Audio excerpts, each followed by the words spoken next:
questions, I call on Mark Durkin. Mark. Cast over here, question 1. Deputy Speaker, my department's consultation on the future of SIA's GCSEs, AS levels and A levels is an opportunity for students, parents, educators, employers and wider stakeholders to contribute by sharing their views on how we can improve the structure, content and assessment of these qualifications. This includes a proposal to remove AS levels to reduce the pressure on students and teachers and to free up time for teaching and deeper learning. My proposals reflect a clear ambition to ensure that SIA, GCSEs, AS levels and A levels remain relevant both nationally and internationally. And in relation to concerns about applying for higher education in the Republic of Ireland, I can confirm that if the decision is made to remove SIA AS levels, standalone AS levels from other awarding organisations would still be available for the very small number of students requiring them, and consideration will be given to any concerns raised through the consultation process. Thanks, Deputy Speaker. I'm glad to have some clarification there from the Minister, and obviously the consultation is ongoing. Could he elaborate in terms of those AS levels that will still be available and will still be acceptable to the CAO? Obviously, schools are able to, if they wish to bring in other awarding bodies and qualifications, that they would be able to do that. What I would say, obviously, is this is a consultation exercise.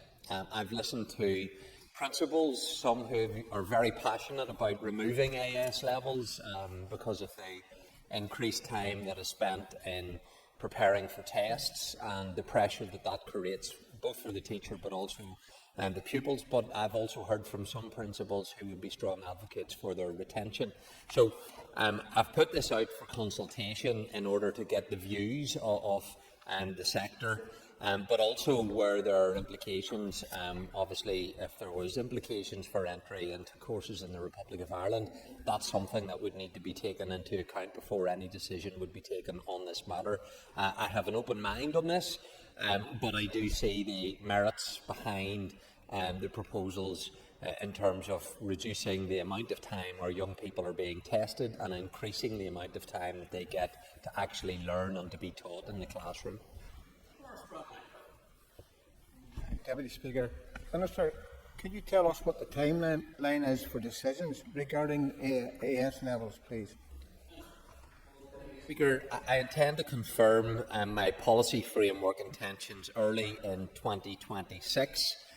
Following this, SIA regulation would be required to prepare a regulatory framework from which SIA, being the awarding organisation, would undertake a full revision of their qualifications. Previously, this process has taken a minimum of 2 years prior to the rollout of new specifications. So when we get the consultation responses back, we'll assess them and then we'll determine the way forward. But I intend to do that early in 2026. Minister, you alluded to it, but there's a lot of concern about the removal of AS levels now. It might impact on the health and well-being of young people. Have you or your department engaged with the Children's Commissioner on this, the Secondary School Student Union or the Mental Health Champion on these proposals? Opportunity for everybody to participate in the consultation, but the process that was followed before we went out to consultation, including engagement with a whole range of stakeholders, including pupils, their voices being heard on the matter, and also then teachers as well.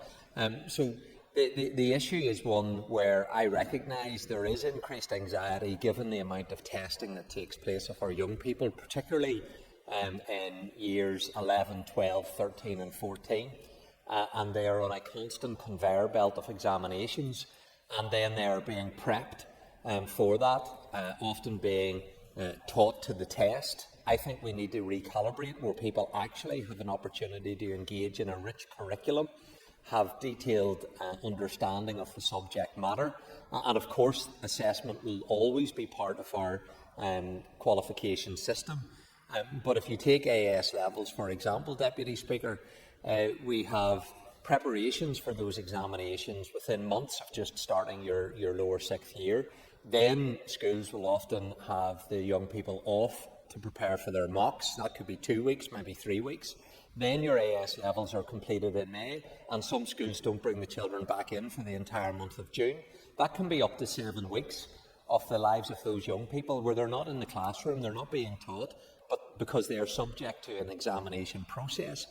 I see the merits behind those who are arguing that we should remove them, but I also am alert to some of the arguments that are brought forward to me as to why there's an opportunity for retention, because that can be a wake-up call for some young people if the results don't go as they would intend, and that can help motivate them. But also concerning to me, we have a very small number of schools who then withdraw the opportunity for those young people to complete their A-levels, having only allowed them to do 1 year of study, and then they're abandoned. And I don't believe that that's appropriate either. So there is a mixed environment to take a view on this. I genuinely hope we will get a range of views, and then we can proceed as to what we determine the best way forward. Councillor Burdell, question 2, please. Deputy Speaker, the major capital project for Dean McGurk College was announced in 2022. It remains on hold. As I've previously said, I will continue to keep all projects that were announced under the Major Capital Works programme in March 2022 that are currently on hold under review. However, delivery of all announced projects will be very much dependent on securing additional and significant sustained capital funding. Thank the Minister for his response. Minister, has your department engaged with CCMS in terms of moving forward a development proposal for Dean McGurk? Well, the College, Deputy Speaker, currently, and the member has advocated on their behalf consistently over the past year and a half. The College currently has an approved admission and enrolment number of 80 and 440 respectively. However, as I've previously advised, CCMS is seeking to increase these numbers through the development proposal. In the interim, the school can continue to request additional places on an annual basis through a temporary variation process until a DP is brought forward. I understand that CCMS wrote to the school in April 2025 and provided an update on the progress of the development proposal submission. But Mr Deputy Speaker, obviously as the decision maker as to when a development proposal comes before my desk, it would be inappropriate for me to comment further. Which schools announced under the Major Capital Works programme in March 2022 have now progressed in planning? So, Deputy Speaker, it was an extensive list that was published back then, well in excess of 20 schools. We were able to move forward on 7 projects. That was Carrickfergus Academy, Drumore High School, Edmund Rice College, Loretto College and Coleraine, Malone Integrated College, Mercy College and Portadown College.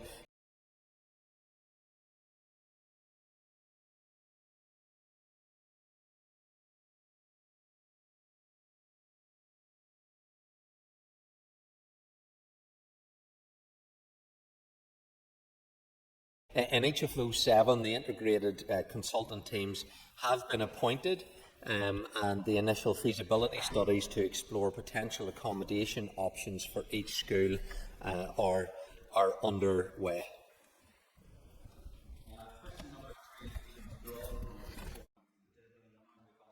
Number 4, Michelle Guy.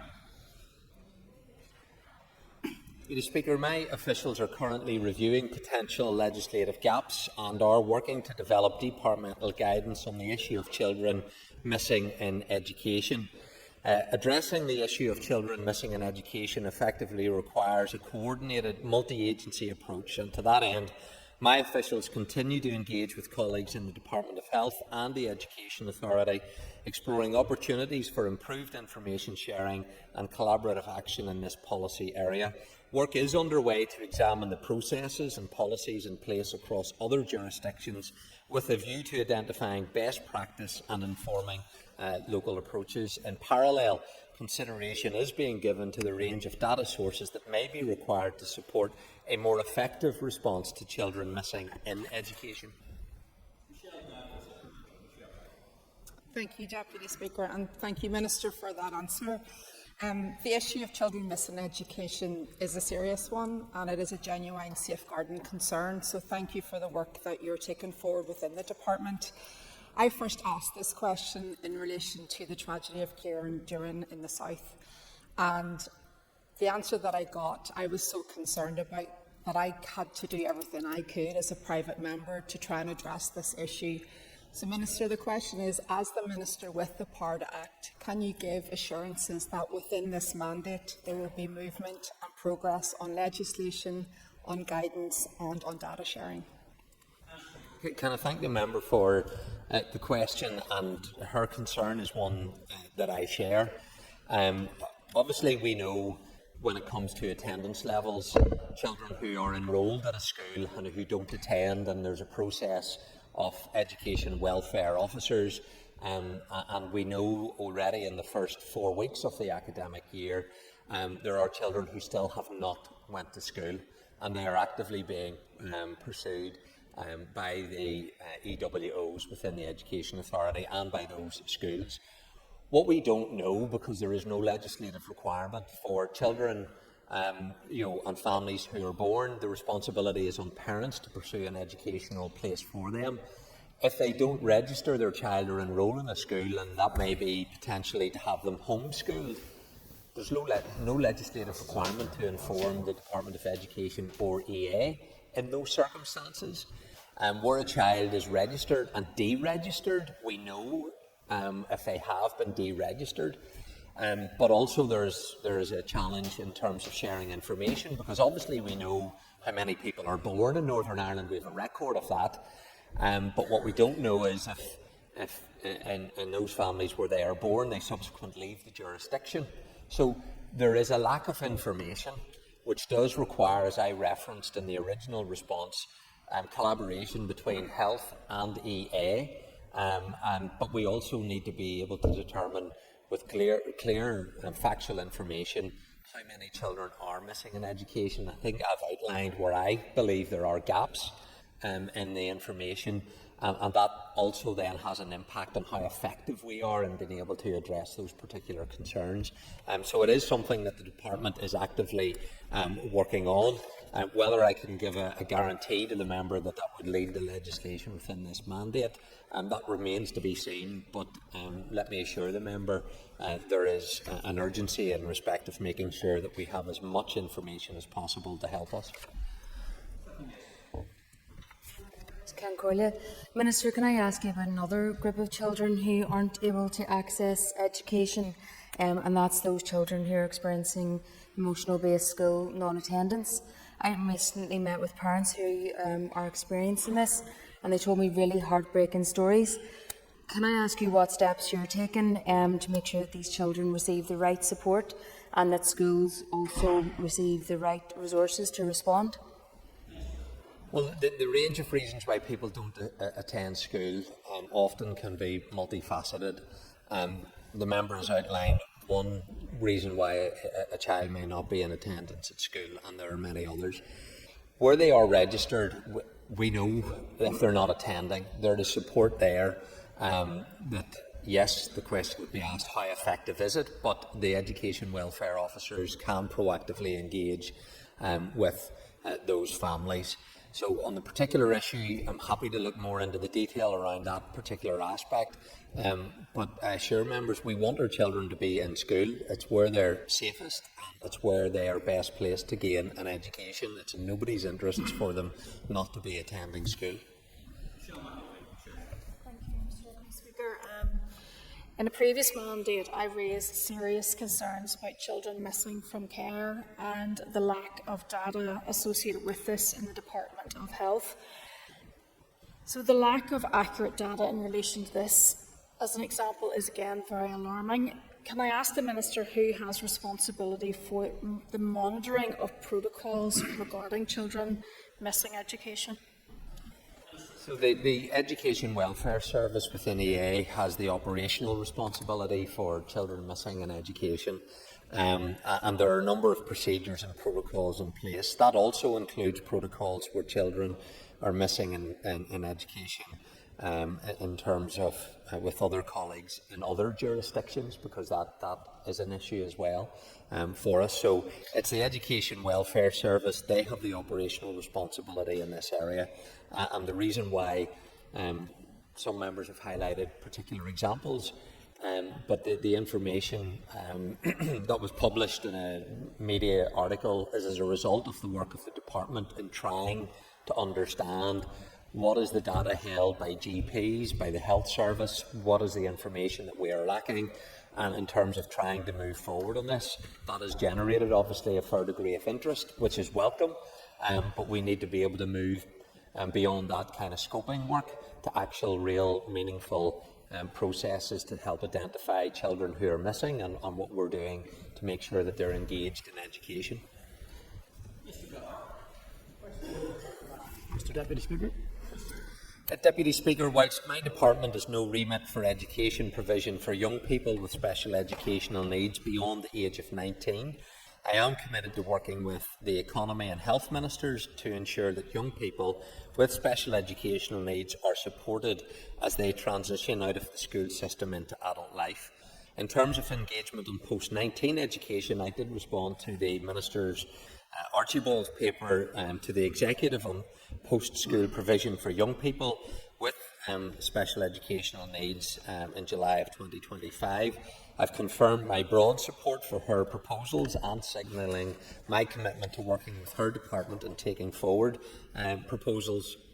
In addition, my officials have engaged extensively with colleagues in the Department of Economy and Health through a cross-departmental working group on transitions as part of the end-to-end review of special educational needs. And as we move forward, one of the actions within the SEN Reform Delivery Plan is the development of a transitional support programme, and collaboration working across the three departments is expected to continue. Thank you, Mr. Deputy Speaker, and I thank the Minister for his fulsome answer. In this regard, there's been a lot of debate about this since we've returned to the Assembly.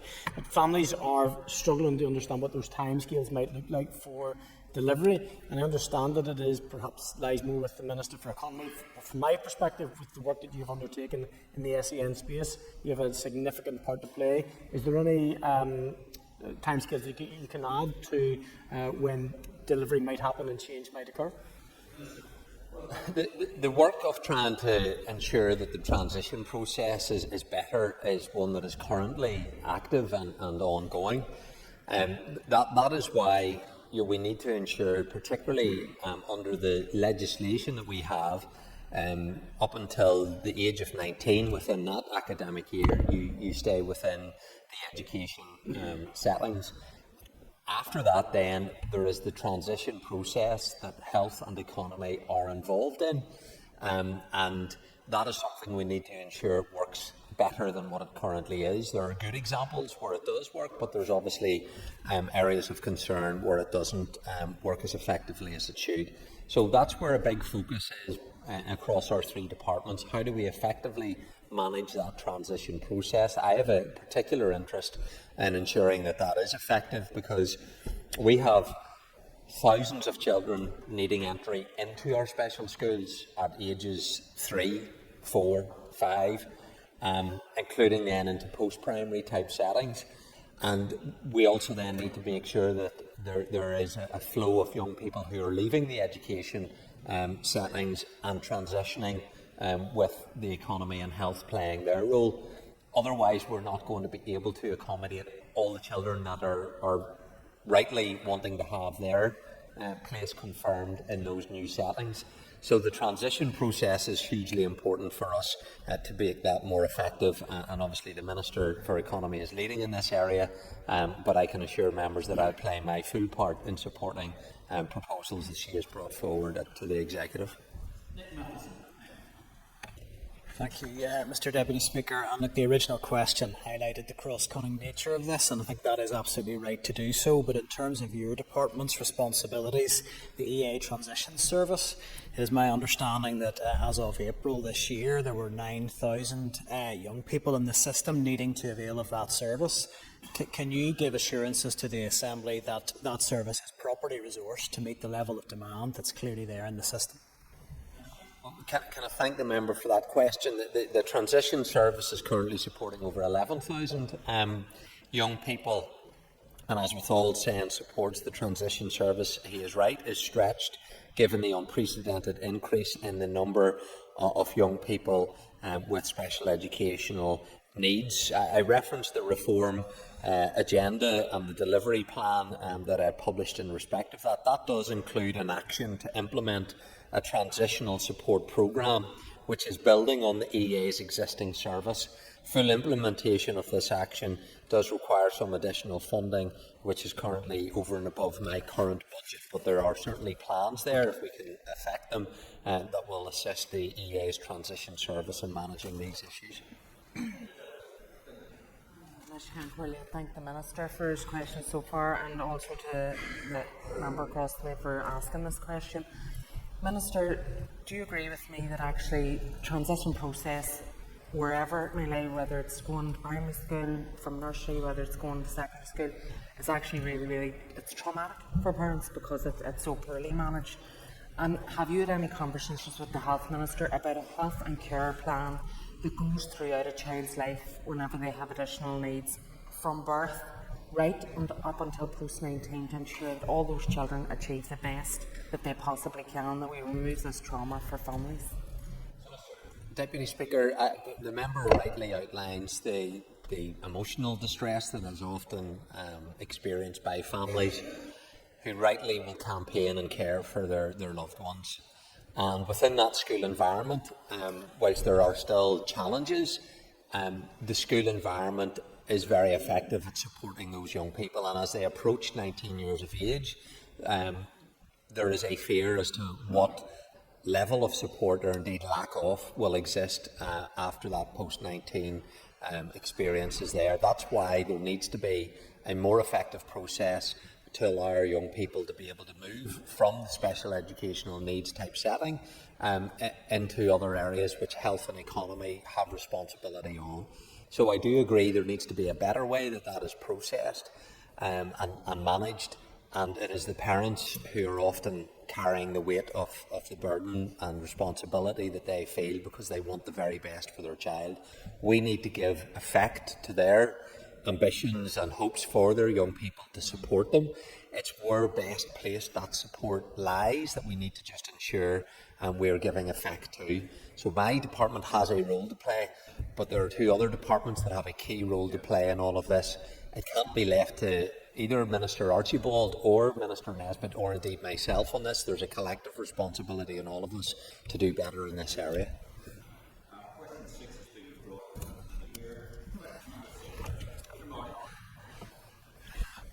Thank you, Mr. Deputy Speaker. Question 7.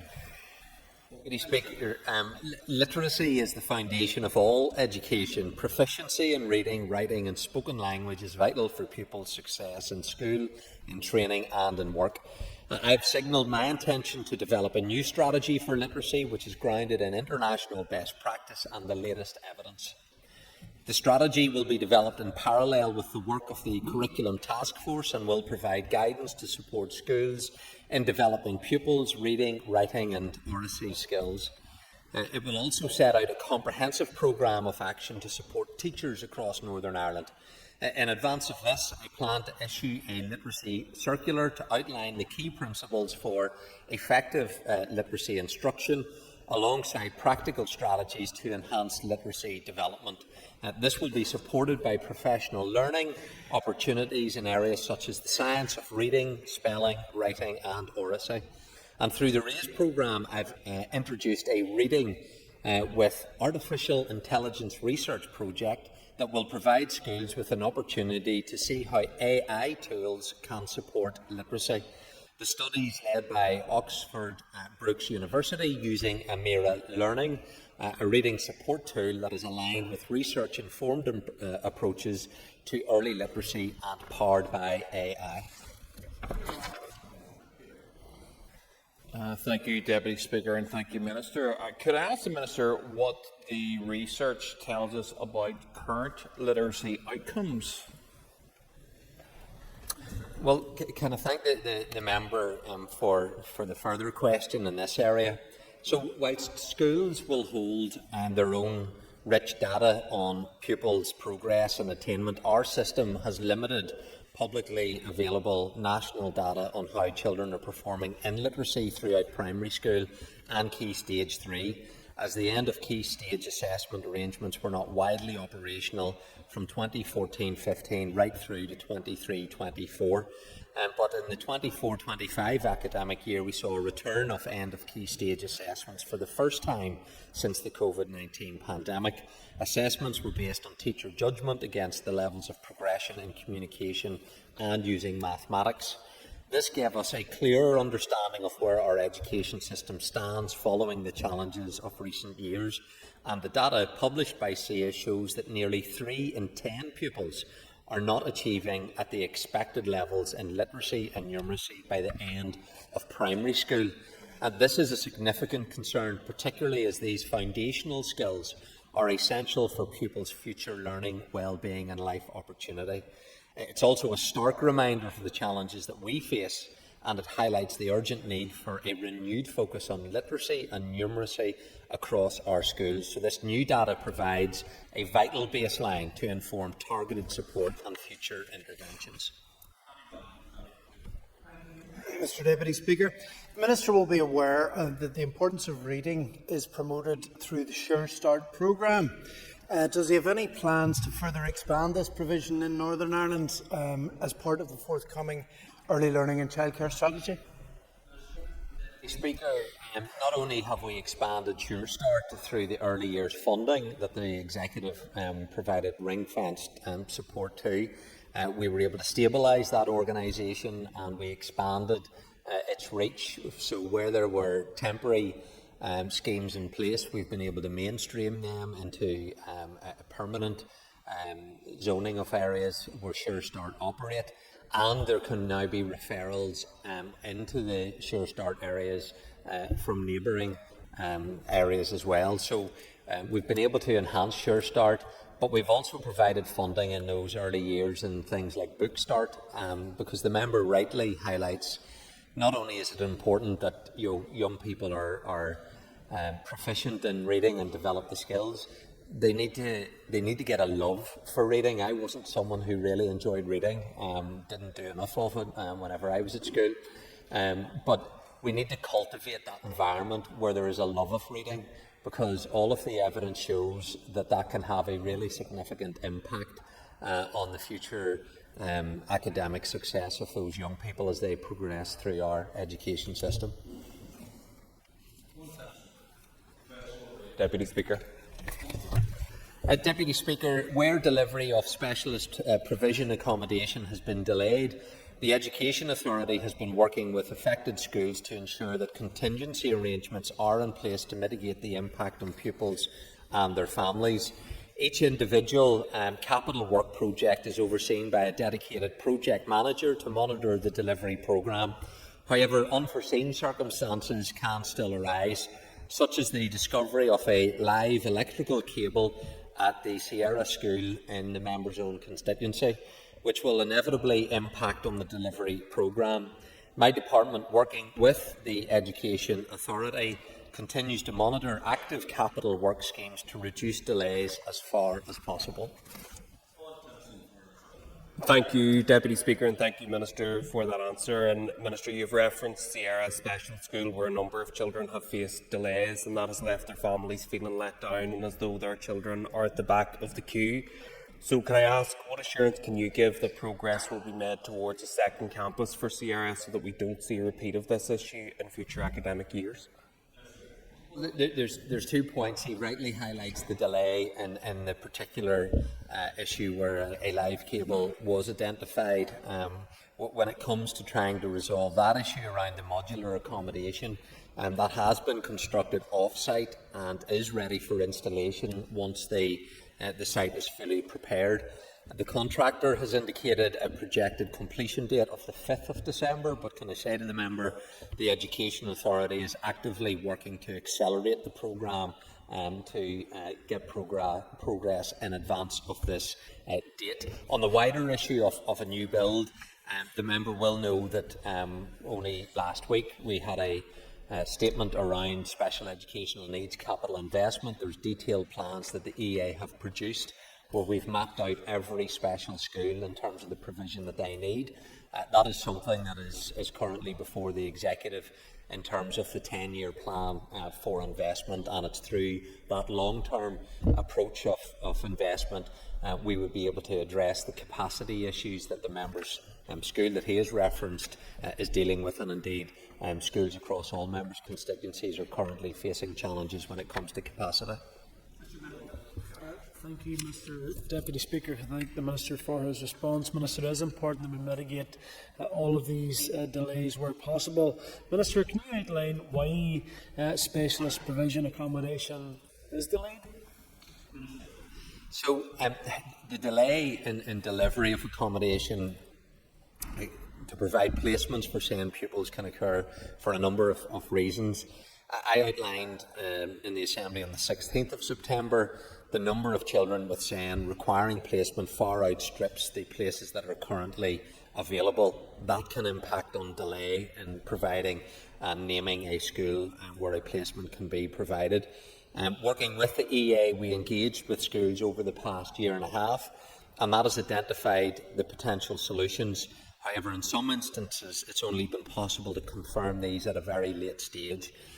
This resulted in a compressed timeline for delivery, which, despite every effort being taken to expedite completion, this must also include necessary approvals, tender processes, and unfortunately, it's not always feasible to deliver accommodation in time for the commencement of the academic year. So there can be unforeseen events, which I've referenced around the discovery of an electrical cable, but the issue that we are facing is a lack of capacity across our school estate, particularly for special schools, but also when it comes to specialist provision in mainstream settings.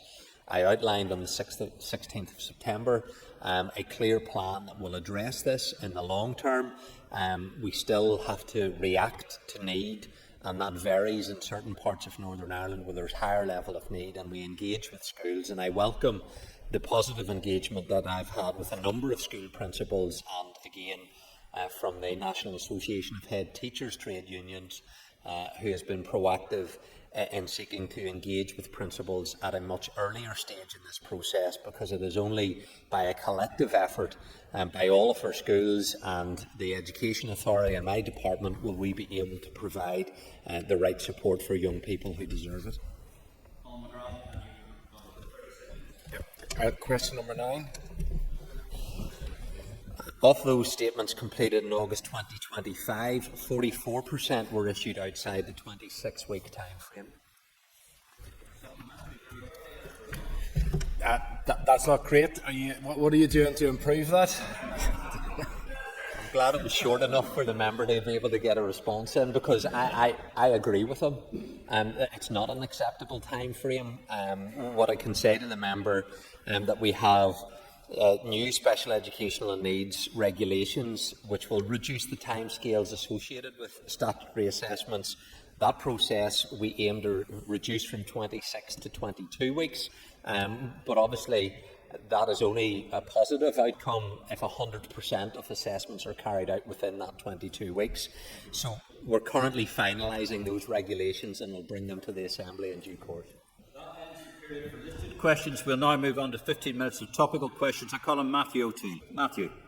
Thank you, Deputy Speaker. Minister, just a couple of weeks ago, you announced your desire, and a vitally important subject it is, to get 1.7 billion in investment for special educational needs facilities and schools. Your colleague, your predecessor, Party Deputy, your former Education Minister, Michelle McAlveen, announced 3.5 years ago an £800 million capital works project for schools, many of whom, perhaps the majority of whom, are still awaiting any confirmation, any progress in those schools. Isn't it Minister, cynical, to simply come to this chamber, throw around numbers when there's no clarity on when or how this investment is going to be delivered? Well, I think the member knows what the cynical comment that he made during that debate in terms of AI, and maybe in responding to me, he'll have an opportunity to retract what was a false allegation and apologise for it. We'll wait and see if he decides to take that opportunity. The member is right to highlight the extreme capital needs that exists within the education estate. In terms of a crumbling school estate, an inability to carry out the maintenance, that we're down to essential repairs to keep them open and safe, and therefore we are not able to provide the level of investment that we need.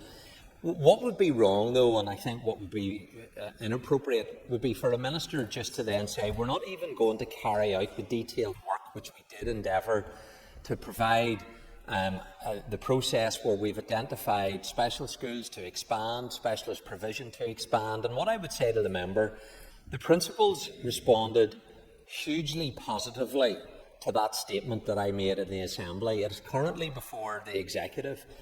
They were part of that process. Absolutely, funding needs to be secured in order to deliver on that. But I think it would be a failure on my part not to have commissioned the work, executed that, published it, and of course then I need to get the funding associated with it. And the answer was not generated by AI, and I trust the member will now retract and apologise for his false allegation 2 weeks ago.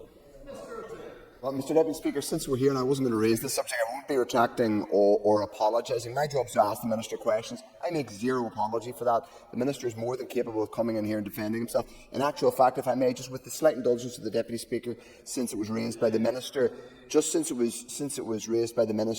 I did ask him a written question which said to ask the Minister whether any artificial intelligence tool has been used to edit any or all part of any statement he made to the Assembly. His answer from his department was no such information is held, so he can't be definitive in denying that. I think I will infer from his statement that some tool was used. But to one side, I leave that to one side, Mr. Deputy Speaker. I want to ask this question, Supplementary which is question. about delivering on promises made. Have there been actual, practical conversations with the Finance Minister about the multi-year budget we expect later this year? Will what he is calling for be backed up in a multi-year budget? Because that's his responsibility too.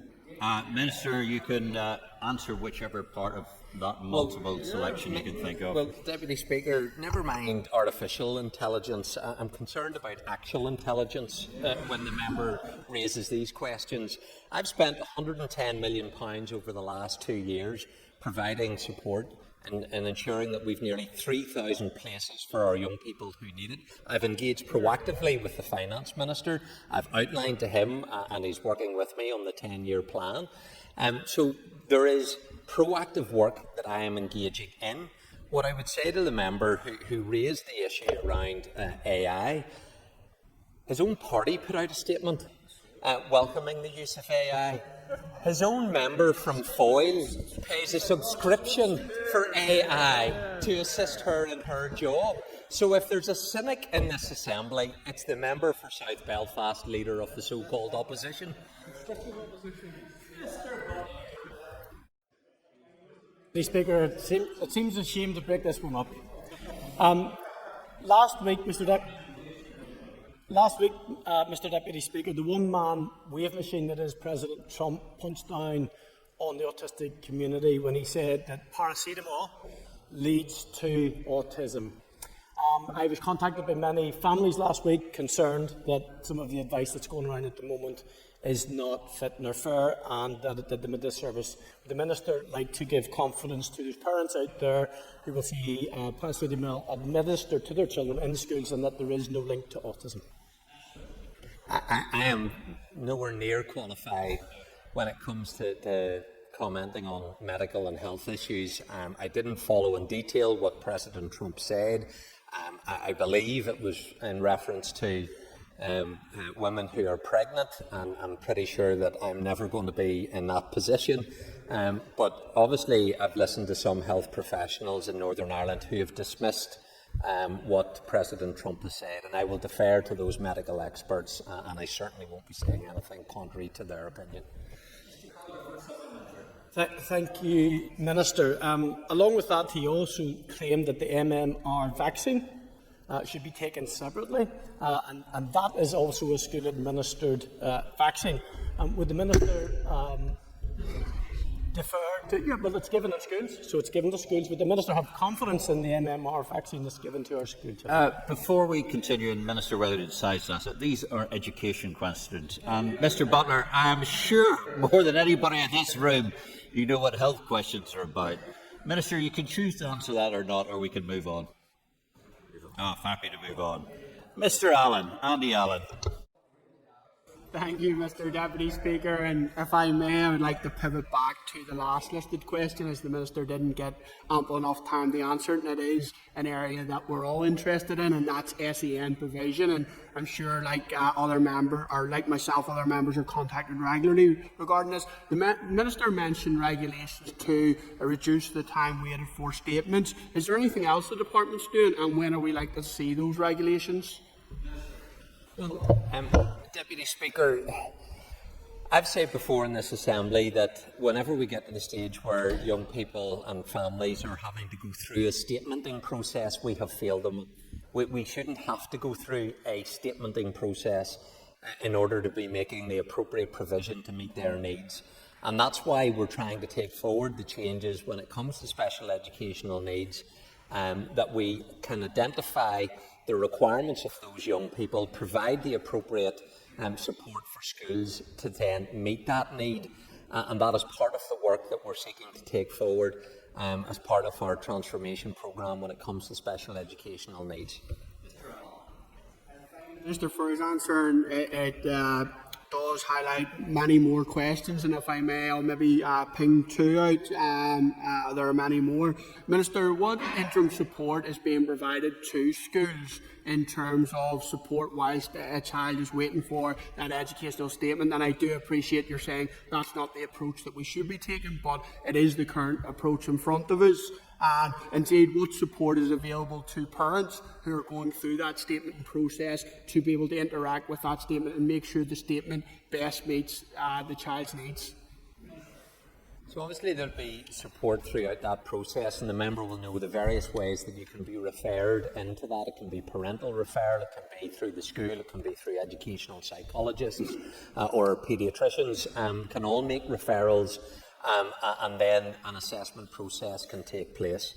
What I am trying to enable, having engaged with now a lot of principals in this area, that they feel that there would be a better way to have resources within the school in order for them to have some autonomy as to how best the needs can be met.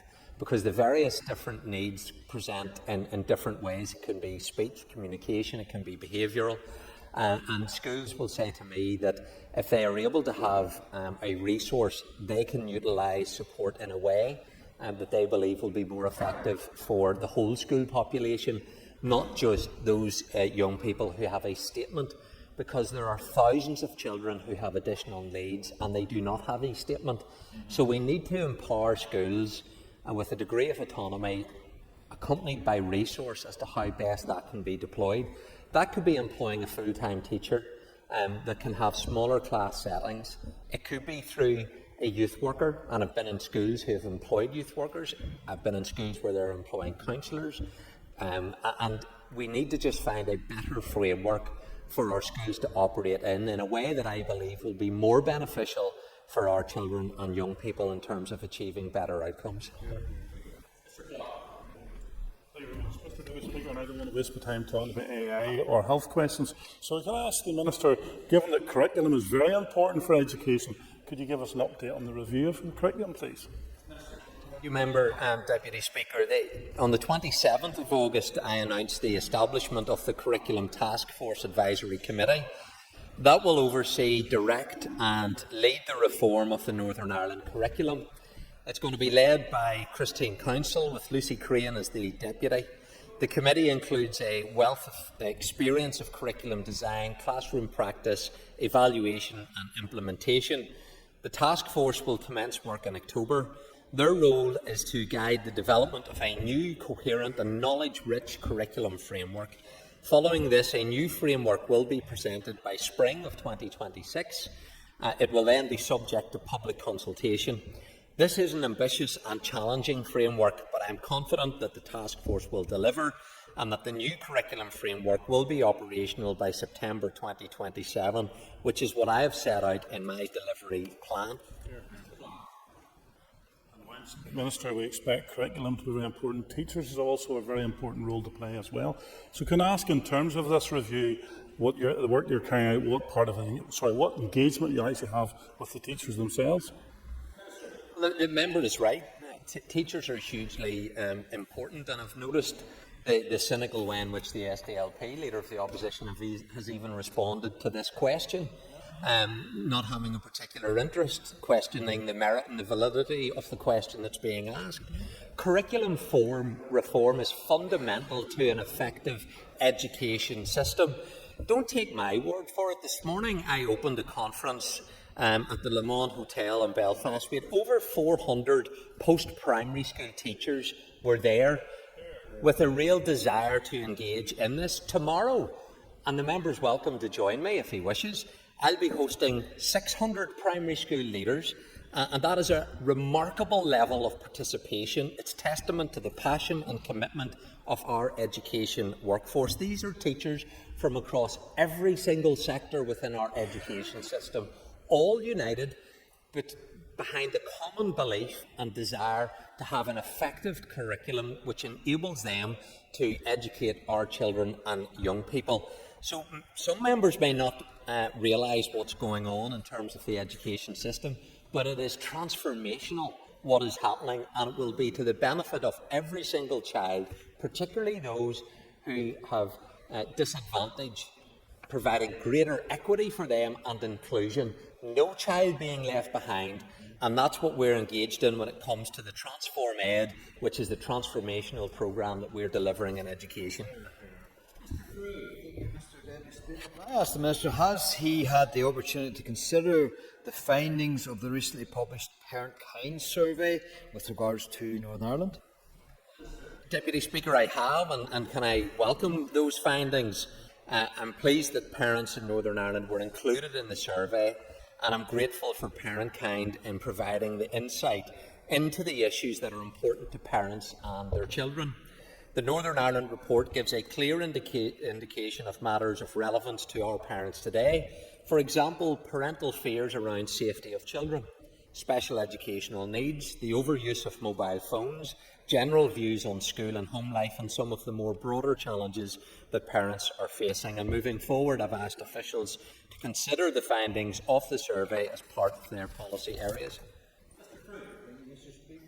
The Minister for his answer. Can you get any particulars around the findings in relation to the use of toilets, and do they reflect the common sense of Northern Ireland people?